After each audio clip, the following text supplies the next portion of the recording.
Kumusta kaibigan? Welcome sa ating munting channel, ang Alab Sports PH. Pero bago ang lahat, kung hindi ka pa nakasubscribe, ay mag-subscribe na para lagi kang updated sa mga bagong uploads.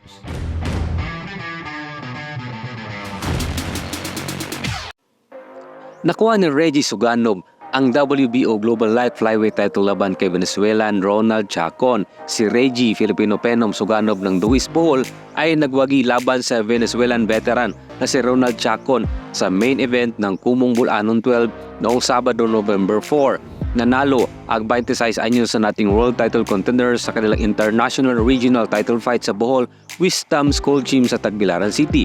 Nakuha ni Suganov ang panalo via 12-round unanimous decision win sa main event na ibinigay ng PM Bohol Boxing Promotions.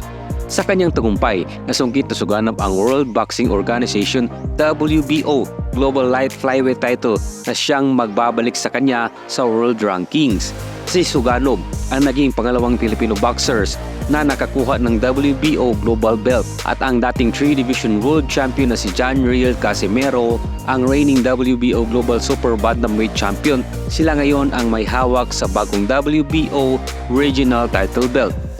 Bernal Hopkins dumagdag sa listahan na pabor sa legacy ng 8th Division champ Manny Pacman Pacquiao tulad na Shawn Porter at Ryan Garcia na sinabing mas gusto nila ang naging career ni Pacquiao kaysa kay Floyd Mayweather. Si Mayweather ay nagretiro ng walang talo at nakakuha ng mga malalaking pay-per-views sa mga laban nito higit kaysa karaniwan. Ngunit para kay Hopkins, ito ay tungkol sa pakikipaglaban sa pinakamahusay na boxer at hindi para sa pera lamang. Sabi ni Hopkins sa The Ring na si Manny Pacquiao ay lumalaban sa kahit sino pero si Floyd ay sa mga piling tao lamang. Si Manny Pacquiao ay lumalaban sa kung sino ang gusto ng kanyang promoter, samantalang si Mayweather ay lumalaban lamang kung siya ay may malaking kita.